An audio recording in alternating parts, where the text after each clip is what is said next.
Grab your popcorn and snacks.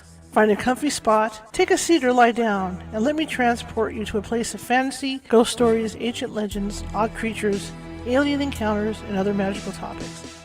You may even decide to join the conversation. From faraway lands to your own backyard, with a small dash of pixie dust, turn out the lights and open your minds. The journey is about to begin. Hey, welcome, welcome, welcome. It's a great Tuesday, nice and warm here in California. Let me get this banner up here and start rolling on this. There we go. My name is Charlotte. I'm going to be your host for the next hour.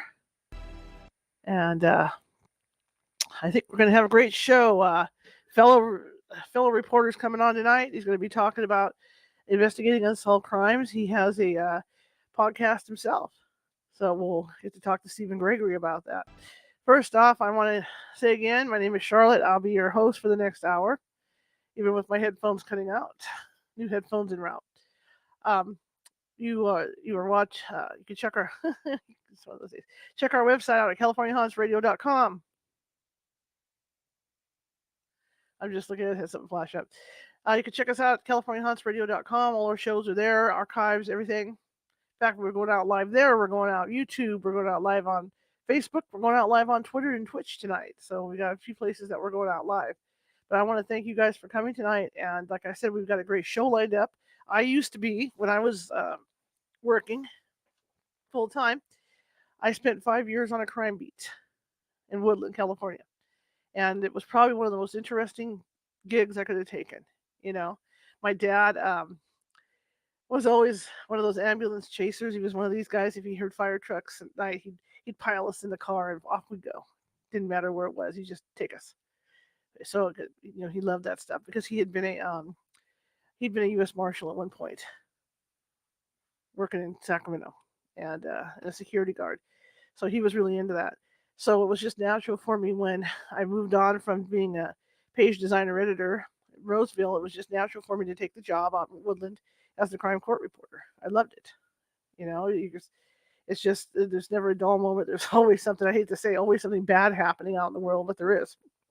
So it's not like you're going to be bored behind the desk. Anyway, I'm going to get Steve on, and we'll get the show started. Hello, sir. Hi, good evening. Good evening. Good evening. I'm so excited to have you on. Well, thank you. That's very kind of you. I'm glad to be here. Tell me about you, because I know you've won some awards.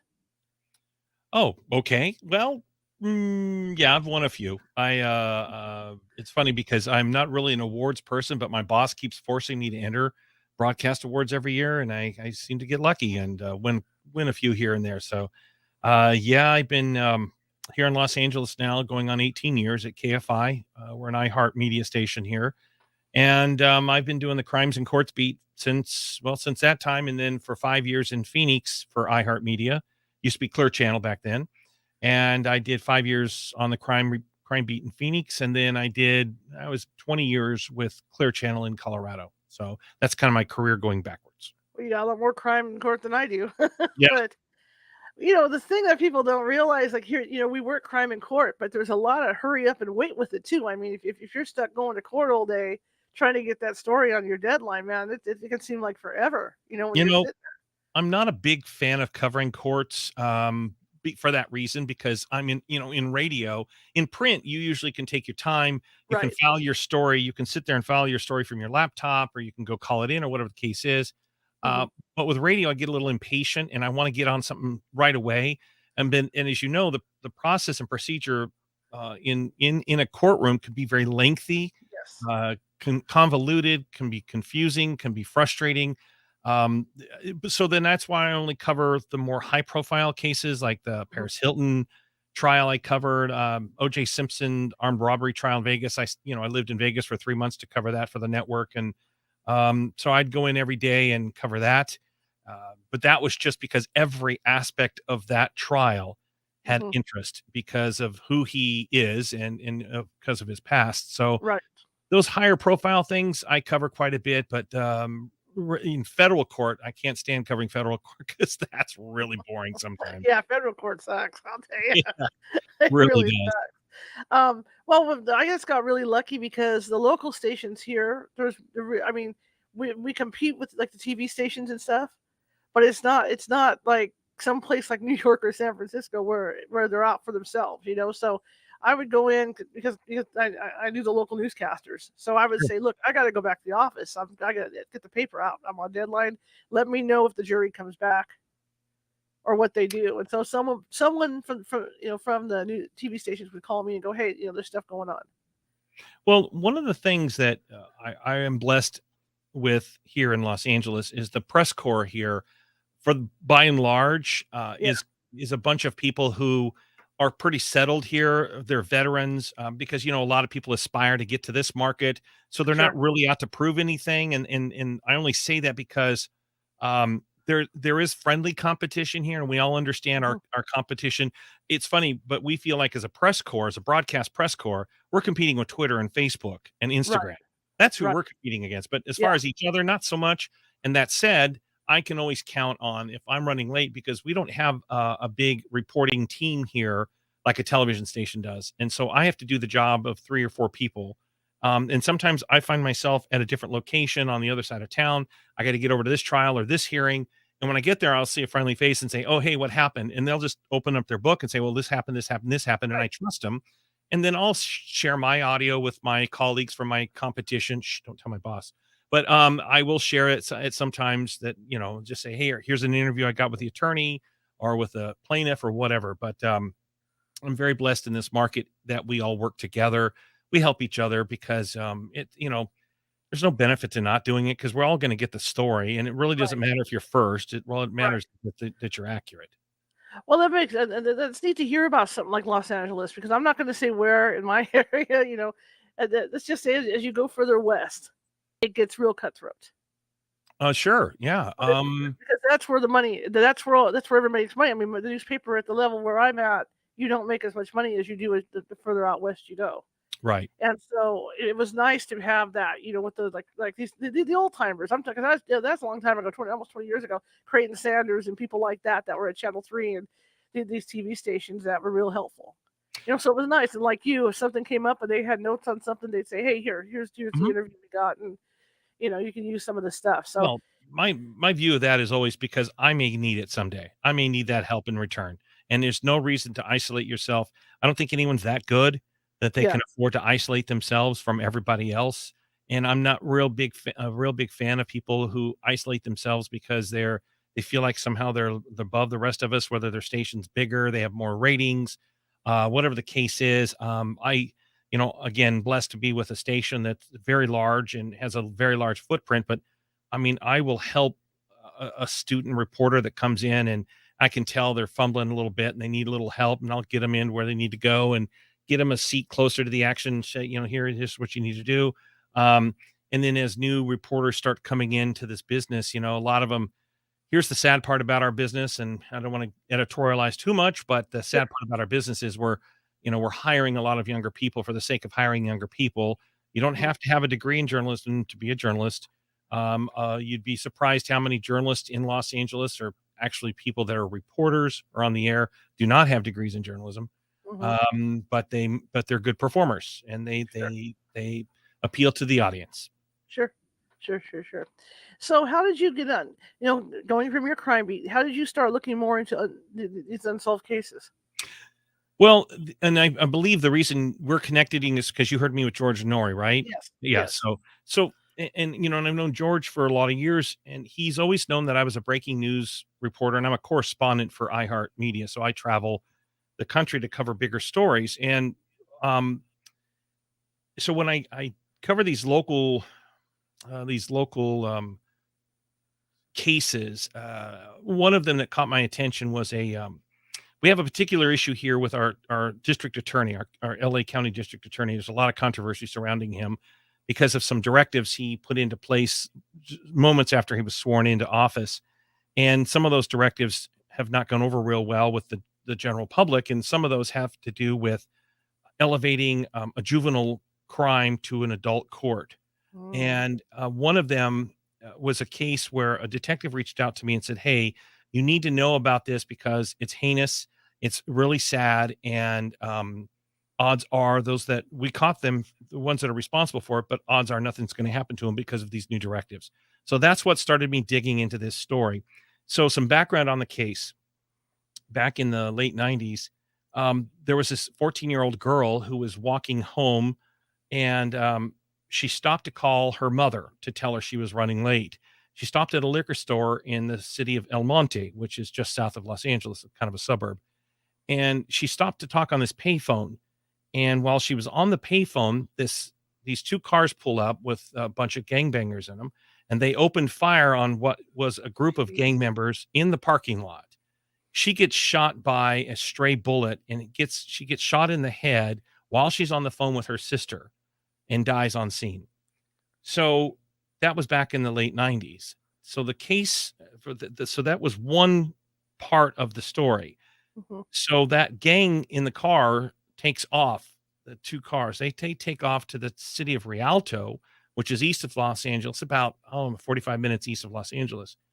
So they go out there to commit a robbery of a gun store. Well, the Rialto Police Department had intel that there was this robbery going to happen. So they were there. They intervened, intercepted the would-be robbery. And in the process, there was an officer-involved shooting. A gangbanger got shot and killed. And so that ended up becoming the case. Well, the case back in El Monte, there were no clues. There were no witnesses coming forward. So that went unsolved. The death of that young girl, and consequently, a gangbanger in the parking lot also got killed. So Hmm.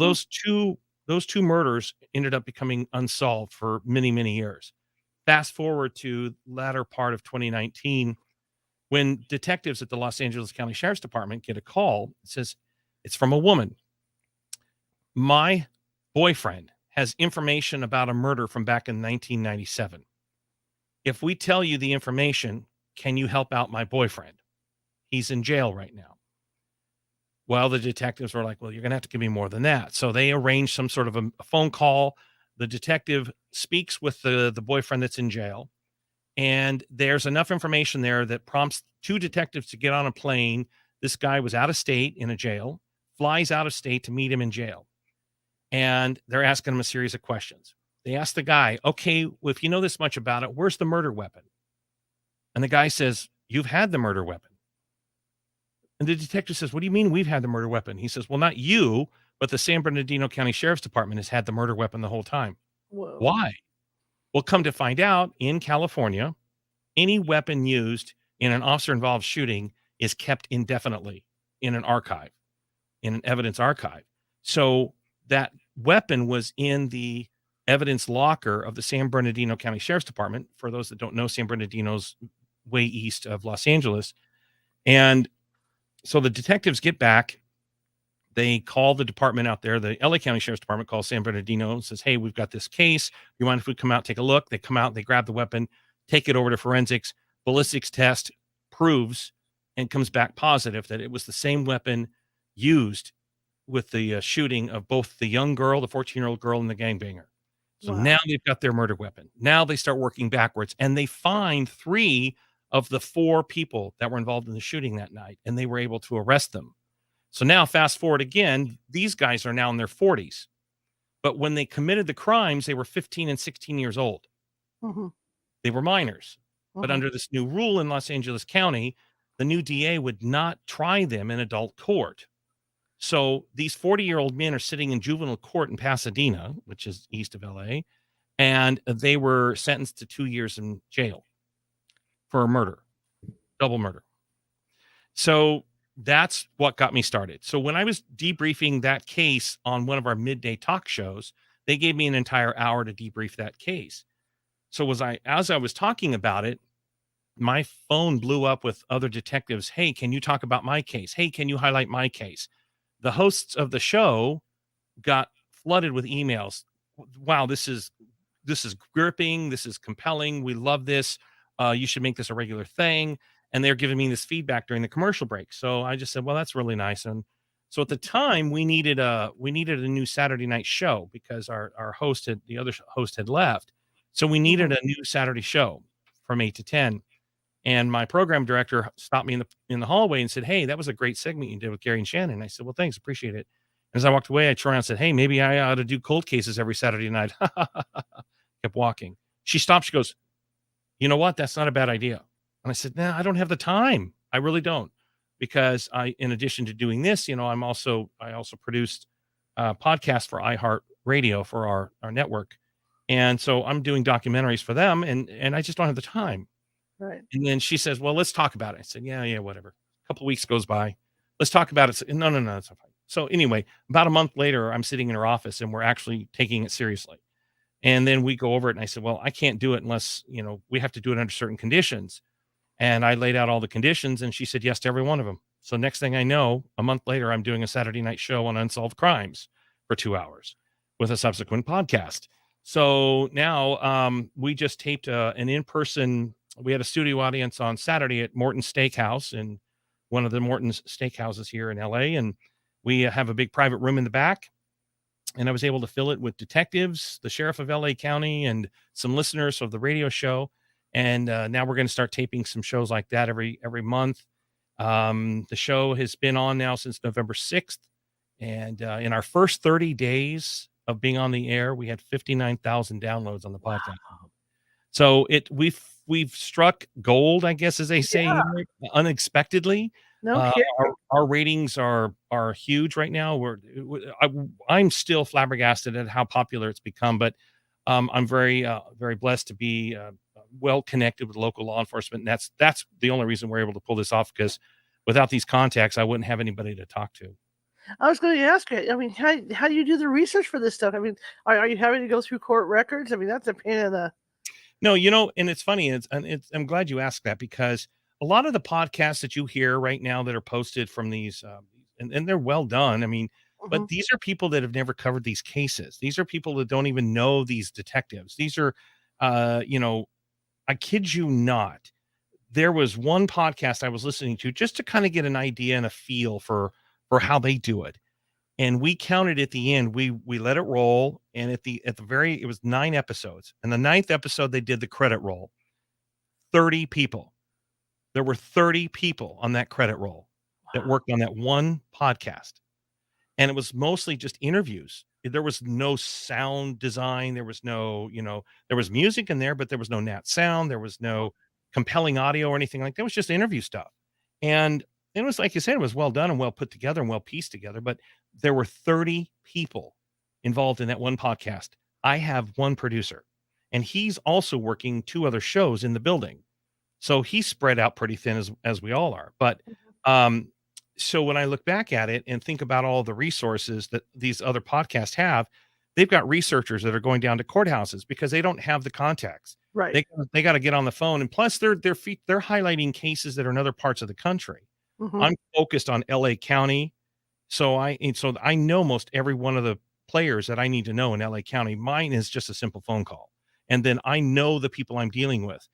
I don't do all the research. I ask the detectives to simply put a narrative together of the case. In fact, I just did an interview yesterday. I'll show this to you right now. So I did an interview with another LA County Sheriff's detective about this case right here. So I get these bulletins, and this bulletin goes back to 2015, and it's a missing person that was killed presumably by a gangbanger. Well, the kind of the interesting part, and you're getting an exclusive here, by the way, because we're producing this for next season. So the important part here is that this guy here, this Ray Collins, is a childhood friend of Kendrick Lamar, the famous rap artist. Huh. And they suspect this guy was killed by gangbangers who wanted to break into the rap business, and he was a rap video producer.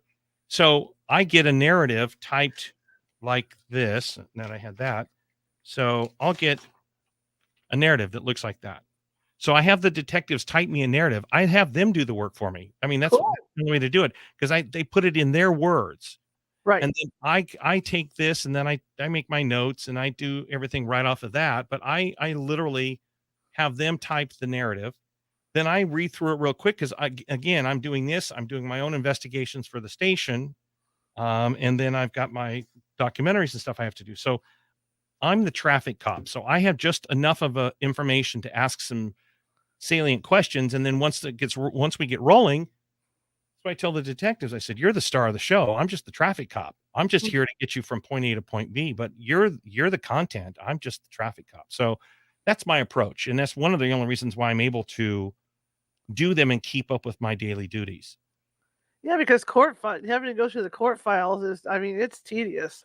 The Oh, yeah. stacks, Oh, yeah. stacks, and stacks, and stacks of stuff. No, I fall asleep halfway through most of the time. I do too. I can't I do can it. honestly, now that I'm not on the beat, I can honestly say that because I used to have to do that occasionally, and I was just like, do I have to go to court, to look at this stuff? Ugh, Right, right. right. So tell me about a case that we talked about the one earlier, with the gang shooting. What other case sticks out in your head? That I've done on my show? Yes, sir. There's one, Charlotte, that gets me from Fontana Police. Fontana, again, east of Los Angeles, and, um, this is a story of a man who owned an apartment complex in the city of Fontana. And one morning, he gets up early, and they were in the process of selling he and his wife were selling this apartment complex. And he gets up, and the property manager calls him and says, I've got the rent money for the month. I've got the tenant's rent money. So he goes over and picks her up, then goes and picks up a lawnmower to go manicure the lawn in the front of the apartment complex. And we're talking 20 something years ago. And he goes and, takes care of business, presumably. Well, he's never seen again. No one knows where he's at. 4 days later, his car is found in the city of Duarte, California, which is near Fontana. 10 days later, his body is found buried in La Paz County, Arizona. No clue how and why it got there. Um, the detective reached out to me, and we highlighted the case, and it fascinates me because to this day, everybody involved in that case is still alive, and they're playing very coy, and they've all been in touch with each other to still talk about it. But Mm. when the detective laid out who all the players are, it reads like a crime novel about all these different players, and the property manager, then the property manager's husband, then ex-husband, but then they're still dating. And then you've got the gardener that was an ex-felon that's involved, and then you've got the friends of the ex-husband who used the credit cards from the dead apartment owner. But that was back in the 80s when there was no surveillance video. There wasn't any of that stuff back then. So this detective, and she's, I believe, the fourth set of eyes on this case over the years. And so she's having to take the new technology of today and go back. And she just told me the other night that they finally got permission to go dig up the remains because they were able to find the man's remains in La Paz County, Arizona, bring him back to Fontana, and she's going to exhume the body and take DNA samples because they seem to think they know how they can get some DNA. There was some DNA on some evidence from back in the 80s. And it's similar to the case I was telling you about before with the guy in jail where almost 30 years later, that gun's been sitting in evidence the whole time, Mm. and it was this one guy just desperate enough to get some help in his jail cell to call, and that's what she's hoping here is that new technology is gonna help them solve an old case. Mhm. That sticks out at me because it was so bizarre, and every time she's telling me the story, she's adding another player to it, and I say, at one point, we counted 9 people involved in this case, and they Dang. still don't have enough to put it together to serve an arrest warrant. Another one was a woman named Minerva Gonzalez, mother of 2 in the city of Fontana also, who one morning walked her 2 young kids to school. And by that afternoon, she was found beaten to death in the front entranceway to her house. And they had evidence that somebody had broken into her house at least 3 times before. And then she had plywood on the back window area. There was plywood, but it had been pried open. Oddly enough, in the previous weeks to that murder, there had been a weird high number of panty bandits in that town that were breaking into homes and stealing women's underwear. And they seemed to think that there was some sort of a weird connection between her murder and one of these underwear bandits. Um, that was a bizarre story because she was just this really beautiful young woman who took her two kids to school one morning, and she would walk the kids to school. Then a neighbor would walk the kids along with her kids home from school. And they tried to knock, or they knocked on the door. No one answered the door. And then when husband came home from work that night, he pushed the door because the door was not opening. And it looks like from the evidence standpoint, because they showed me the pictures and the graphics, she tried to get out of the front door and collapsed and bled out right there at the front entrance to the inside the front entrance. And the husband ended up discovering the body of this young woman. It's still an unsolved case to this day. But when I hear you talking about this, I think of the slogan on Unsolved Mysteries, and that there is somebody out there that knows. Oh yeah, yeah, and you know what investigators really are, they count on now, because a lot of these unsolved crimes were usually committed by people when they were younger. Hmm. And young men, usually most of the time it's always young men in their 20s or if not younger. And what they hope now is like the case I was telling you before with the crazy DA directive. Um, their defense attorney portrayed these people in their 40s as family men, church going men. They've turned their lives around. They got out of the gang activity. So they portray them now as these model citizens, but back then they were killers. Hmm. And so what happens, these investigators, what they try to play on is a person's guilt. They try to play on the fact that maybe now they're old enough, they have kids. They start to feel a little guilty about the crimes of their past, and maybe they make an anonymous phone call. Hmm. Um, and sadly, reward money is a huge motivator. And so I know in LA County, they're constantly asking for the minimum, which is LA County, the minimum is $5,000. For the city of Los Angeles, it's 25,000. But at one point, um, there was a recent case here, really bad, really high profile case when, I mean, they got it up to 100 and something $1,000. Hmm. And sure enough, they got a break in the case because someone wanted that money. And that's the sad part about society.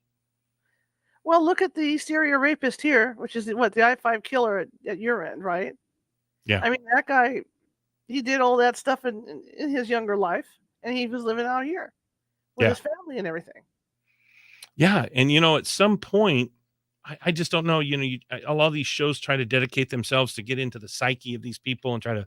figure out who they are and what motivated them. And I remember a serial killer that I covered. His name was John Gardner.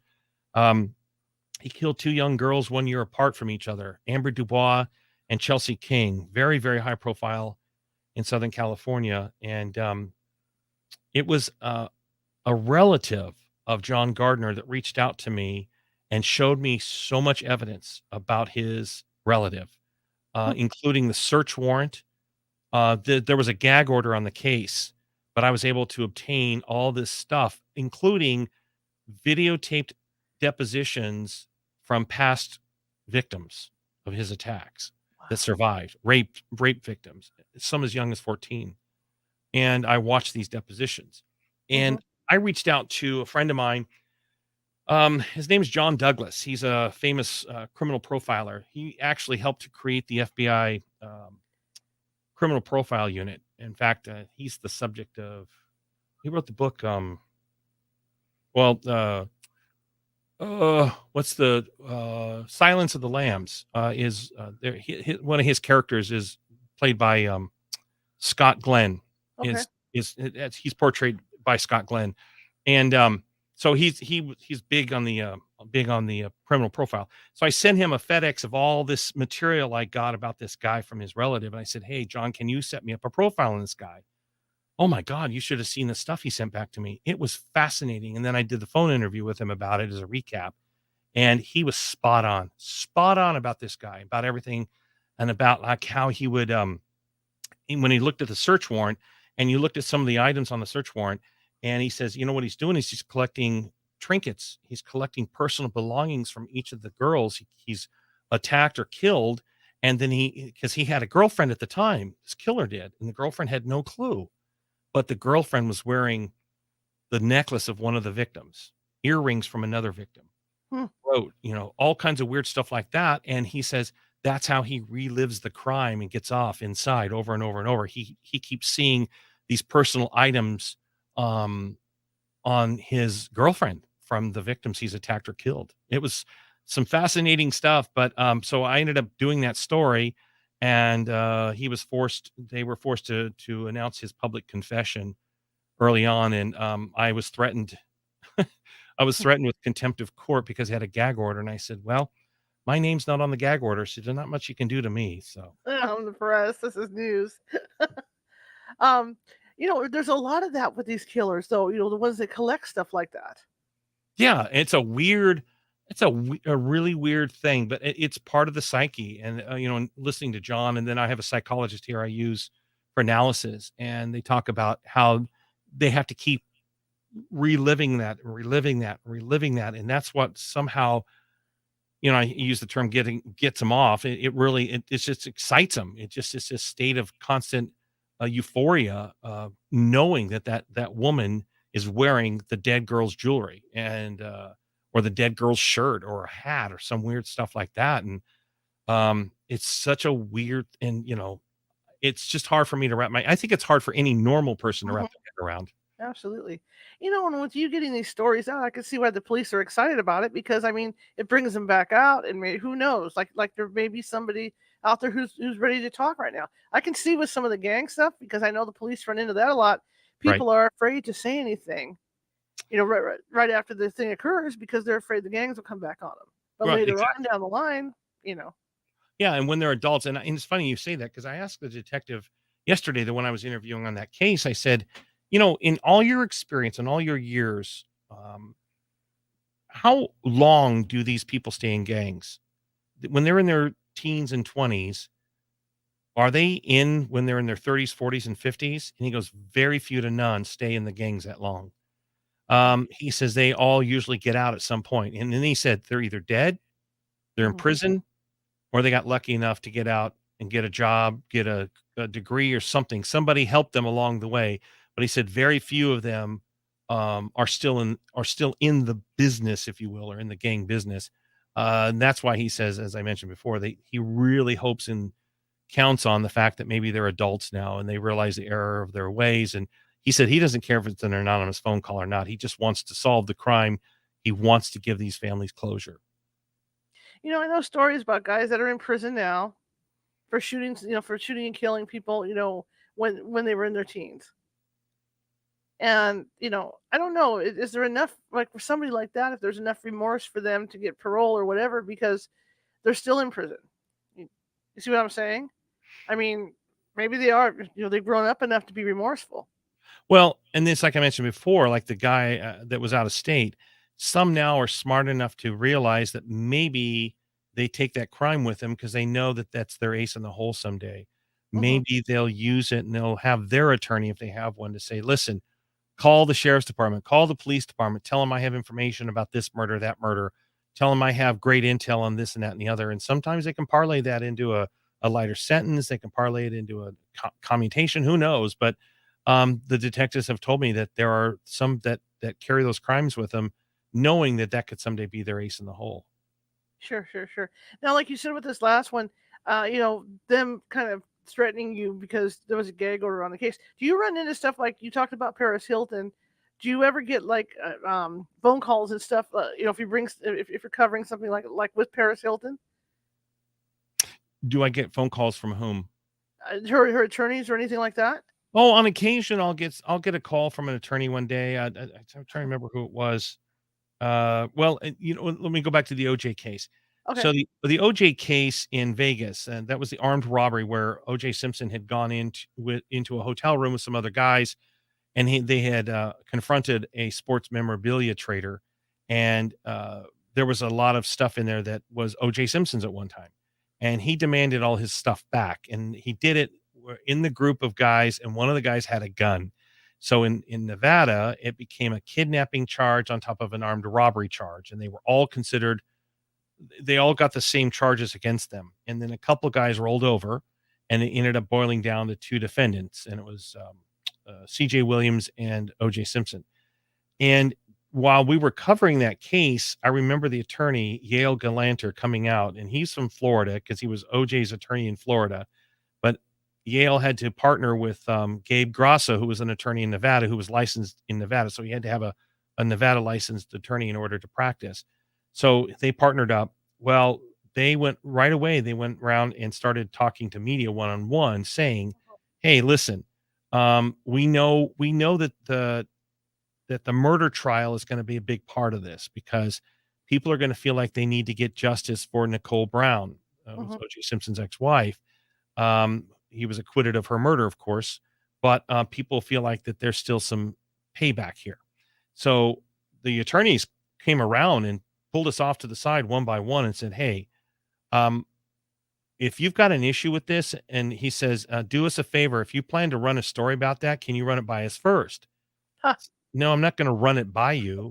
But I said, if I need clarification or I need some help on it, or I need a fact verified or something, sure, I'll reach out to you, but I'm not running anything by you. And then he kind of realized, he's like, well, I don't really mean it that way. I said, so, well, how did you mean it? And he goes, well, what we all we're asking for is that, if don't print it all one-sided, try to get to us for a comment if you can. I said, well, the fact that you felt like you had to remind us that, I said, it's kind of you must deal with a whole different level of reporter from Florida. And he just kind of gave me this weird look. I said, because any journalist worth their weight in gold is always going to try to get comment or try to tell the other side. So you don't have to worry about me on that one. And that was along with my colleagues from CNN and Fox, and at the time, the Las Vegas Journal and the Associated Press. So we were all working the story together. And it's just, we all kind of looked at each other and went, "Hey, did you get the chat from it?" He goes, "Yeah, I did too." And it's like, "Hey, that guy's got some balls, doesn't he?" He's like, "Yeah, he does." So, yeah. And then every once in a while, like the Paris Hilton thing, I was sitting next to Paris Hilton's mom during that trial, and she kept looking over at me. I was literally sitting next to her taking notes, and she would look at my notes, and she'd say, "What does that say?" Because I write really poorly, only for me to read. And I look at her and say, "Oh, that's what your daughter just said." She says, "Oh." Then she'd look at it. She goes, "What does that say? What are you writing there?" And I said, "I'm making note of, what the room looks like. It's dark. It's a dark brown room. It's cold in here. Uh, Paris is wearing a green dress or whatever the case is." I said, "I'm making notes about the color and the setup of the room so I can, portray the story." She goes, "Why is that important?" I said, "Well, it's important because I said I'm in radio. I have to paint a word picture. That's my job." Okay, okay. And then, then 10, 15 minutes, and then, she'd get beat up by the prosecution, and she'd look at me, she goes, "Can you believe he said that to my daughter?" I said, like, that's the prosecutor's job, but so I'd get this real-time commentary by Paris Hilton's mom, who was sitting next to me in the trial. So yeah, every once in a while I interact with those folks, but I'm kind of impervious to any of that. I just kind of nod my head and say, "Oh yeah, yeah, sure, whatever." That's funny when you talk about your writing, because I always I used to tell people, because when I was doing interviews, I would use a digital voice recorder, not in court, of course, but Sure. if I was doing a one-on-one, because I used to tell people I write it. My stuff looks like it's a doctor's prescription Mhm. when I write Mhm. it, Well, so I have here, to have the backup. I have no choice just when I'm happen to doing have it. This is so fascinating to talk to you about this stuff. Oh yeah, see, that's how my stuff there's my reporter notebook. that looks like There's mine. my notes. How about that? Look at that. Can you read that? Can you make that out? No, it looks like mine. I I tell just you. put up somebody's phone number. I hope that wasn't important. That's funny, Um, 'cause I used to frustrate my editors because they'd be like, "Well, don't be using the recorder," and so I'd hand them my notebook and go, "Well, try and read this." yeah, exactly. It's all No, there, but and then I've got, over the years, I have so stacks and stacks and stacks and stacks of these books. I have so many of these books here. These I are, but I still write stuff. I cannot take notes on a laptop. I don't type that fast. don't I either. type, I type fine enough for me, but I have to take notes because I have to draw too, and draw pictures and arrows. And so that's the only way I can get through it. I do that stuff too. In fact, when I left the Democrat, I took, when I moved on to other things, I actually had files that I took too, just in case I wanted to revisit something. If I ended Sure. up with another job out in Yolo County to get back in the files. So you're a print reporter then up north. Yeah. Um, so What's that like on a like when you say you were doing the cops and courts beat? And I grew up in a small town in southern Colorado, so but I wasn't doing crimes and courts back then. It was mostly city council and school boards and that boring stuff. But so what's that like up there where, the towns are small and everyone knows everyone? How was that to cover crime up there when you know pretty much all the players? It was interesting. Sometimes it was harder too. In fact, when I was working in Placerville, and to give you an idea, up in El Dorado County, it was a lot easier up in that area than it was in Woodland because there were more what I want to call the good old boys. Mm, And so you'd run into like people that well, like I said, they would stick together, and you were trying to get information out of them. So you might as well, it was like pulling teeth on people. yeah. But I mean, you knew everybody, and like the DA's office, you knew everybody at the DA's office, you knew everybody at the public defender's office. And then But the gal that was working at the other paper, our rival paper, actually, her husband was a public defender, so that didn't help it. oh boy. Yeah, so she had all the insider information coming from there. But in the end, as the more I worked, he became really fair with the information. Finally, Mm. it just took him a while to warm up to me. But you can't believe how much I didn't think there was going to be that much crime there or that much stuff happening. I mean, I-5 runs right smack through it, and so the accidents. I mean, there must have been 3-4 fatal accidents like Yeah. a month that I was out covering. Um, did you have did you have issues with the fact that like your coverage was closely scrutinized because it is a small town, and Yes, so you have half the community loving what you write and half the community hating what you write? absolutely, absolutely. It You was. couldn't go into the cafe or the diner without someone giving you the You go evil in eye? and get a cup of coffee or something, and they'd be there. In fact, when I was covering a gang shooting, a lot of the gang girlfriends worked in like the Carl's Juniors and stuff, Sure. and I would go in there to get food, and I caught one gal spitting in my burger, Yeah. and Oh, stuff I like know. that. Or they were leaving they would write on the sidewalk out in front of the paper, Oh, you know, and they'd say, well, "You guys don't tell the truth," and all this stuff was going on. I mean, there's a lot of gang. I don't want to get in trouble because because of where I'm at, but there was a lot of activity back then, more than you could think there was. And well, yeah, I sure. couldn't believe it. I couldn't believe. I mean, you talk about Southern California, and the frequency of the stuff that goes on out there, but I couldn't believe. I mean, the stuff that the crime that was going on. The murders, like the wives killing their husbands and all this other stuff going on. I mean, I think the first year I was there, I must have covered 6 murder trials. Wow. Yeah. Well, and then how long ago was that?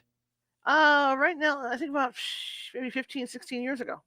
Wow, that's a lot. That's pretty high back then. Yeah.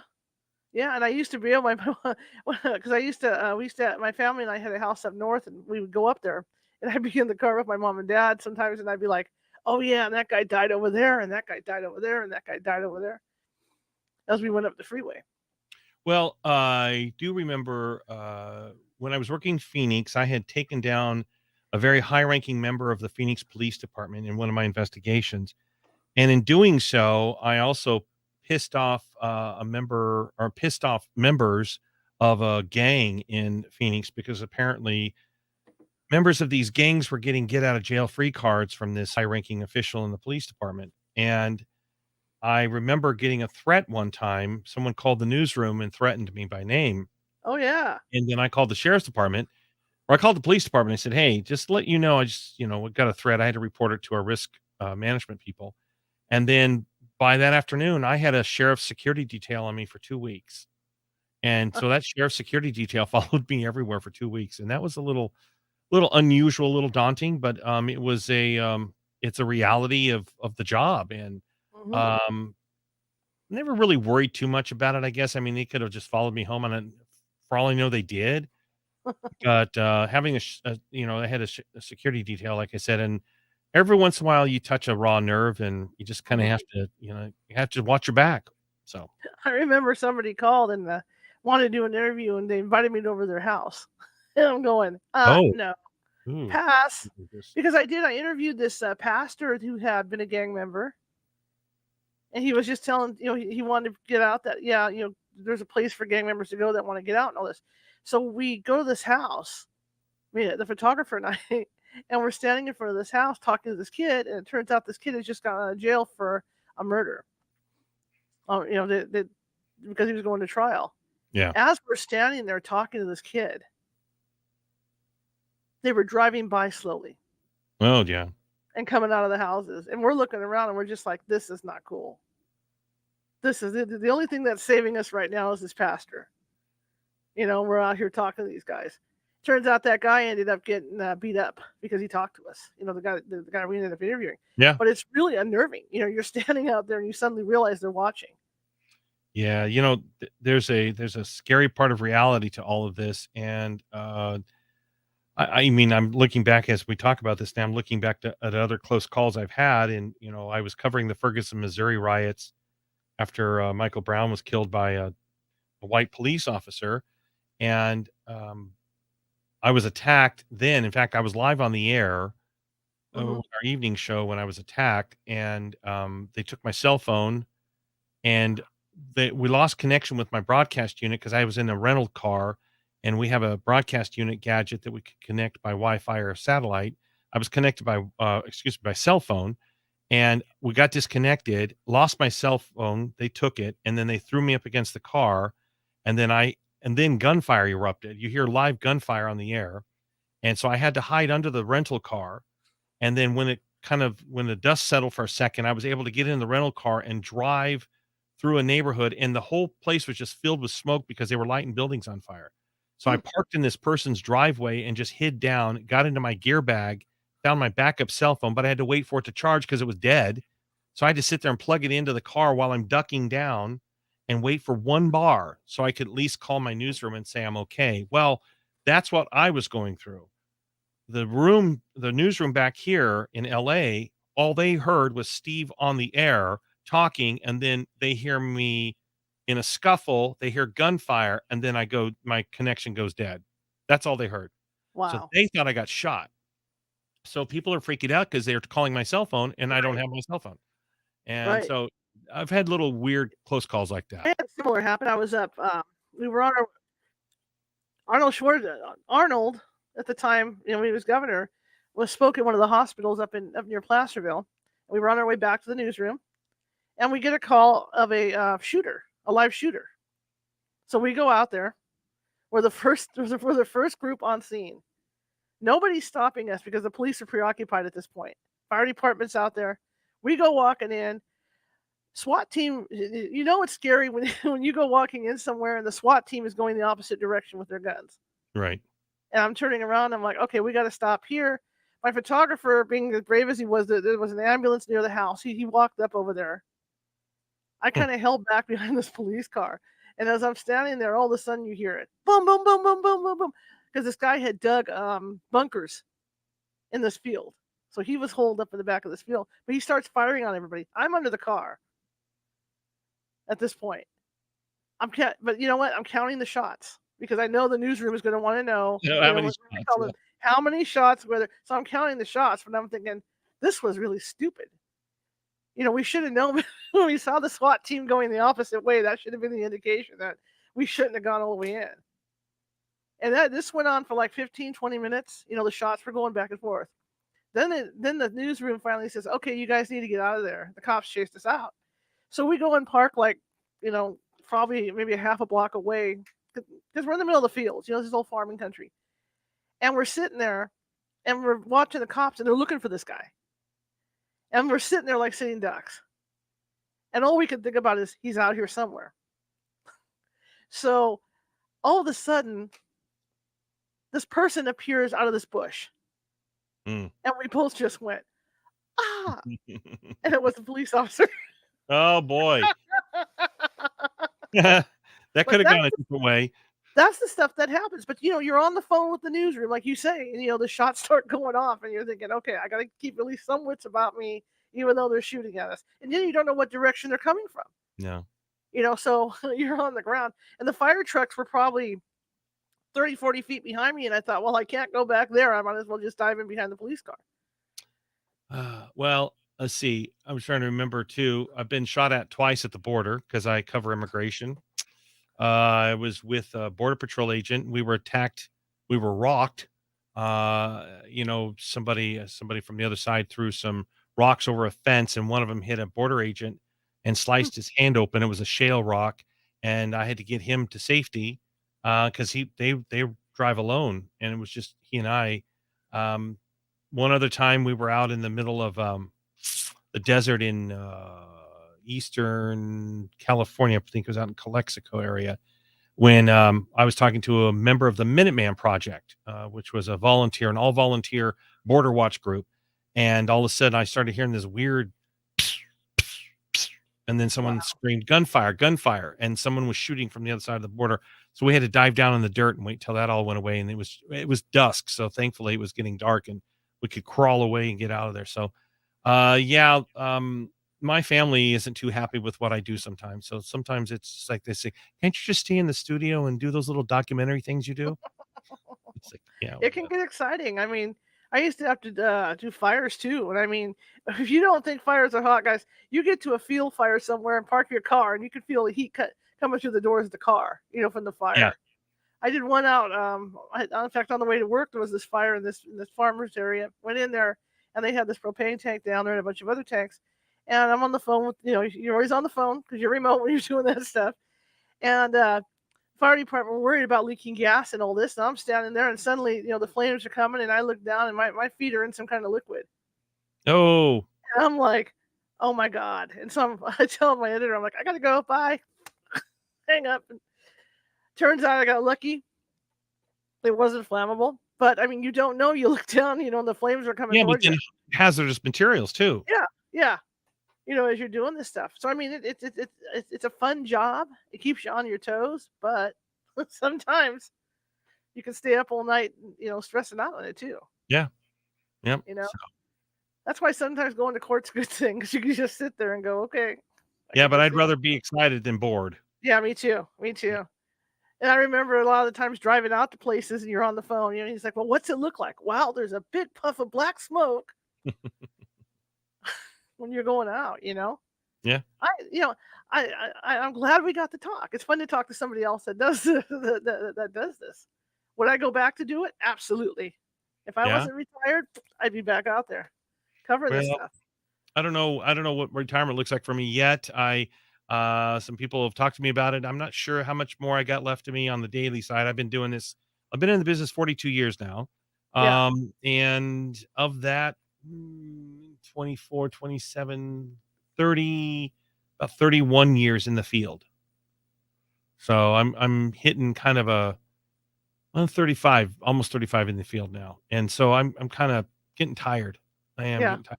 And the traffic, I'm just getting tired. I mean, I have a company truck and everything, but it's still just the time it wears you down I'm spending 4 or 5 hours just on the road every morning and then to get to the story and then file and back. And it's just, you know, and I won't be done tonight. See, I started this morning at around 7:45, 8 o'clock this morning, and I won't be done until 10:30, 11 o'clock tonight. I remember those days. Yeah. Absolutely. My friends and I get off work, and we'd end up running to the movies before they close the midnight movie, just trying to get a movie in. Yeah. But see, I had a saying towards the end. My saying was the difference between an old reporter and a young reporter. Young reporter, when there's an accident, boom, out they go. Old reporter knows that the police department's probably not going to have a statement for an hour or so anyway. Yeah. So unless you're taking photos, there's really no point. Well, for me though, if I got to get some sort of audio on the scene, I Right, got to get somebody to right, tell me what they saw or something. But right. and a lot of times here, we're dealing with car chases, and that Sure, for our night show for a long time, they had me out there chasing these car chases, and I would come up behind on these car chases all the time and run up afterwards and try to get some audio somehow sure. and got everyone excited. And I finally told my boss, I said, I'm not doing this anymore. I can't. I don't need to be doing car chases. That's stupid.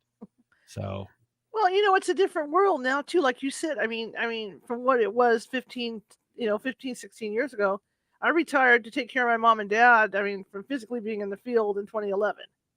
And so much has changed because as the 2 years before that is when things started to go to Facebook, things had to go to Twitter, mhm, things had to go to mhm. this, everything went online, which was fine. I had no problem with it. We'd take our little videos and do all that stuff. But there's so much difference now, so you have to be out there when something happens. It's not okay. The PR guy is going to come out in an hour, so I'll just sit tight, get my coffee, and go out. You can't do that anymore. You have Mm. to take it out. It's just like being, on the radio like you are. You have to be out there and get something. I Yeah, a lot of times when COVID hit, I realized that I could cover a lot of stories and not leave this little room, Hmm. because everything Yes. went virtual. Press Yeah. conference, all the COVID updates were virtual. The county's COVID update is still virtual, but I think that's more about them having seizing power and control over the media, because they can cut off the feed anytime they want.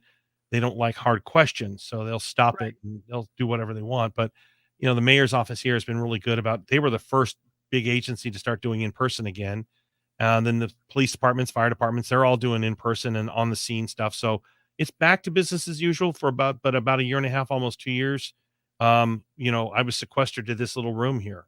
Hmm. Um, the only time I went out in the field is when we had the riots of 2020, and I had to get out there because the town was burning down. Yeah. And so we had to be out there. We don't have helicopters like the TV stations do to tell the story, so we had to be there. So, but beyond that, I got to be honest with you, I'd be lying if I said I didn't really kind of enjoy sitting on my butt here most of the day, and being safe for one, not dealing with traffic for two, and being able to order food. I think I'm okay.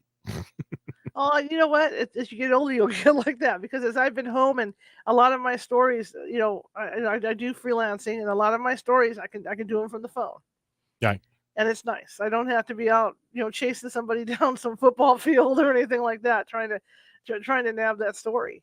right. But, So it's all part of the job, and like I said, yeah. and I get now that I've earned my stripes, as they say, I can be a lot more selective on the stories I cover and how much time I put in now, because I am doing so many other special projects. Mhm. I don't really have to worry about chasing every ambulance now like I used to, so I don't I it's all good. My bosses, they take great care of me, my company takes good care of me, and, they trust me, they leave me alone, and I deliver, so that's all that counts. Absolutely, absolutely. So I was going to ask you, what do you like best about doing this unsolved crime radio show? I think what I like best is, I think you alluded to it earlier, and it's shining a new light on an old case, giving it some new life, if you will, that's been sitting dormant for a while. I'm very honest with families when I say I don't know what this is going to do for you. I can't guarantee, but at least we're going to give it a big platform. At any given moment, we're hitting about 1 million people. On a weekly audience average basis, I think is what our last number. I can't remember, but it's a large audience. And plus, it stays online as a podcast, and then so I said there's always a reference to the story, so it won't be lost. It's always memorialized now online, so people can still listen to it down the line. When we went on the air, we have a iHeart has a very proprietary connection to the public called Pound 250. So it started out, it's used primarily for commercials. Instead of trying to remember someone's 800 number, all Hmm. you have to do is hit Pound 250 on your cell phone and say a keyword. Well, I went to management. I said, "Hey, can we utilize the Pound 250 for the show for people with tips or story ideas?" And like, sure.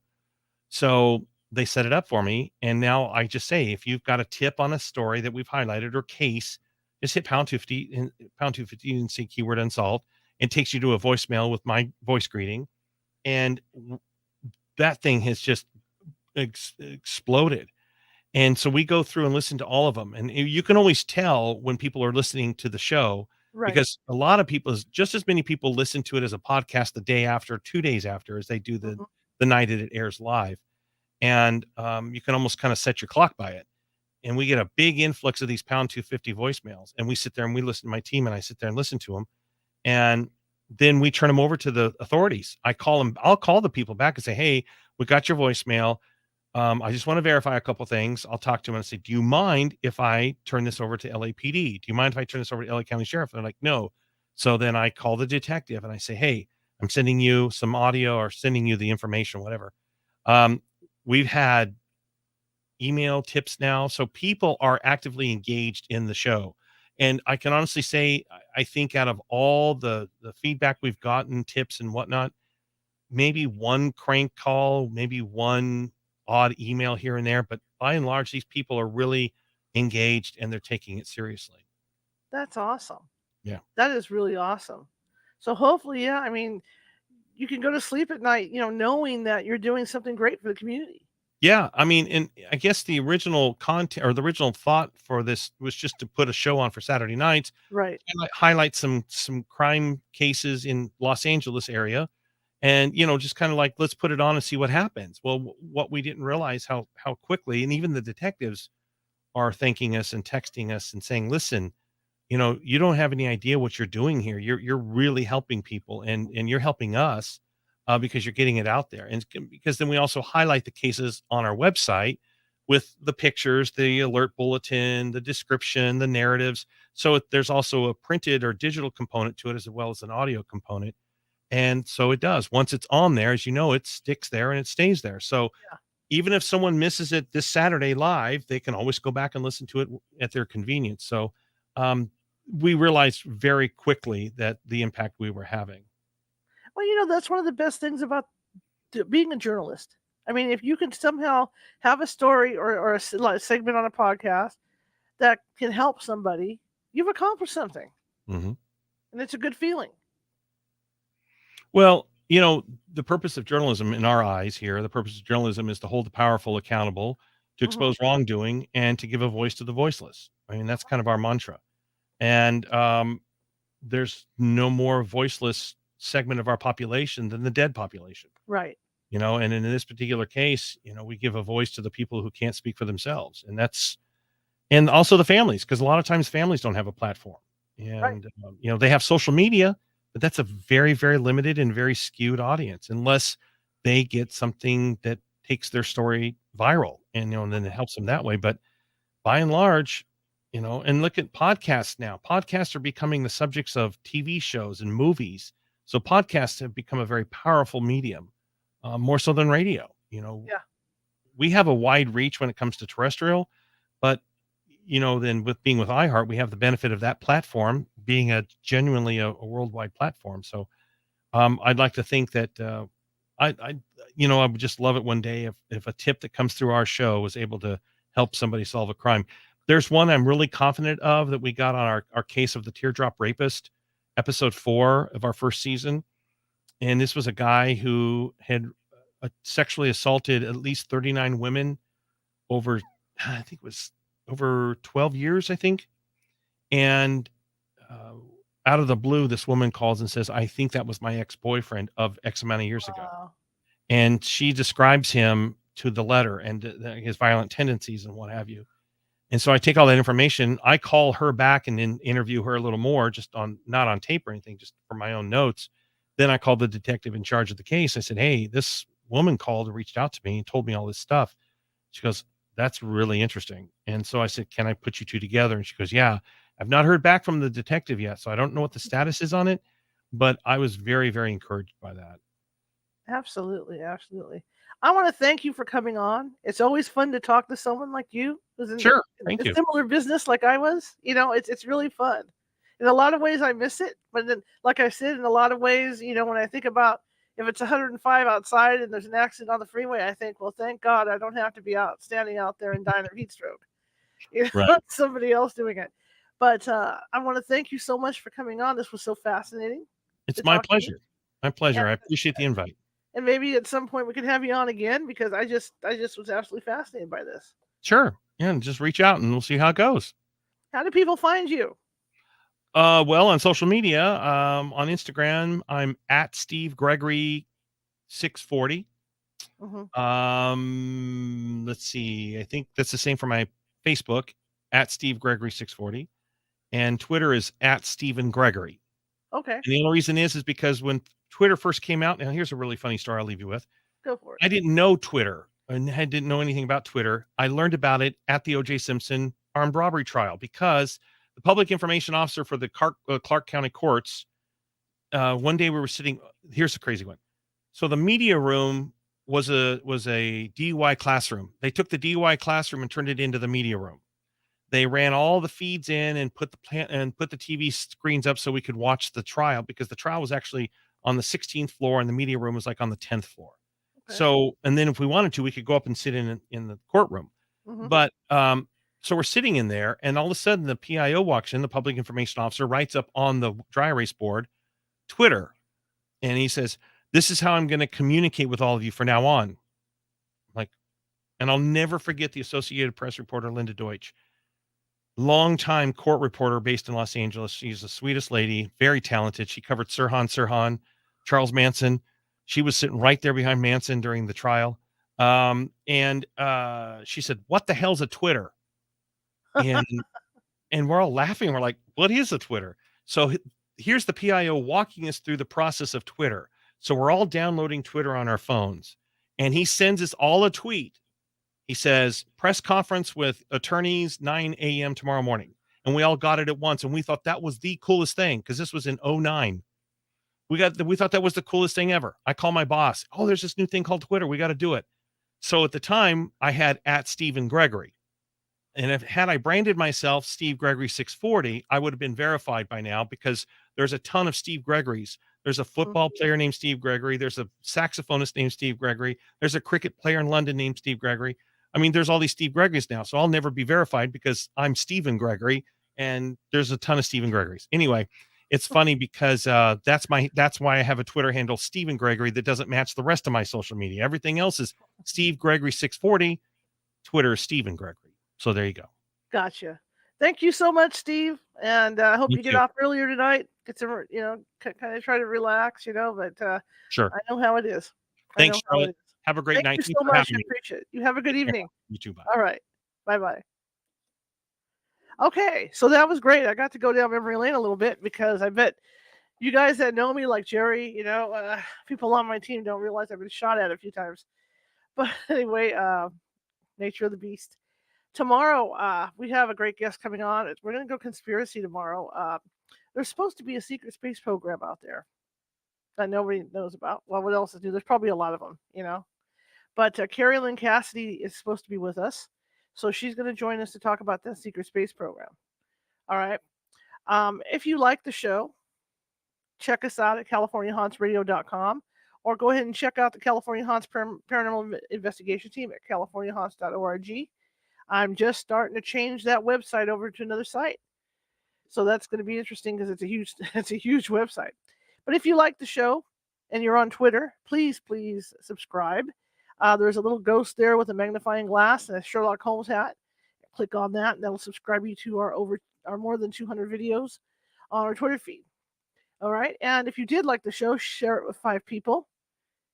If you hated the show, share it with 5 of your enemies. Equal opportunity, right? Okay. Anyway, as you can see by the ticker at the bottom of the page, well, we're not that far yet. Actually, our ghost tours that we're supposed to have on March 26th are almost sold out. We have 3 spots left. So they go fast. So if you want to go on a ghost hunt with me, it might be a haunted hotel or a haunted cemetery. We're trying to nail that down. The original hotel that we had booked with bumped us for a wedding. So, so that's the breaks, right? They're going to go where they're going to make the most money. So, yeah, there's 3 spots left on that. And you get to try out some of our equipment. We've got some of the stuff that the guys on TV have and all that. And you can take a look at it and get hands-on experience with it. If you happen to get some evidence when you're on scene, we will give you credit for it on our website. Okay? And you might even get a picture with the team, or you might be asked to join the team. So you never know what's going to happen. Okay, the ticker at the bottom of the page. We are a nonprofit organization, California Haunts. Not officially, but we are nonprofit, trust me. And so everything you see here, the mics and even my hat, right? Headphones and all that good stuff, and our paranormal equipment that we use out in the field, all comes out of my pocket. So if something breaks, I got to whip up. My producer and I have to whip out the cash to pay for it. So we could always use a little help. And I want to keep people coming to these shows. I love doing them. Like, as you know now, for sure, I am a journalist, and this is my chance to be a journalist in my retirement years, doing this for this show. That's why we do a combination of shows, not only paranormal, but we do serious shows as well. So if you can kind of find it in your heart to help me out, that would be great. You can donate at paypal.me at California Haunts. Or if you're uncomfortable with PayPal, you can visit Venmo and then just simply type in California Haunts. Just like that. But I want to thank you guys for coming tonight, and I really appreciate it. And I have new headphones on the way, because these headphones, actually what I did was trying to figure out what's going on with my headphones, and it's either the cord on these headphones, which I ordered a new cord for them, or it's the headphones themselves. So I have both coming as replacements in the next week or so. But again, I want to thank everybody for being here, and I will see you tomorrow, same time, 6:30 p.m. Pacific, and have a good evening.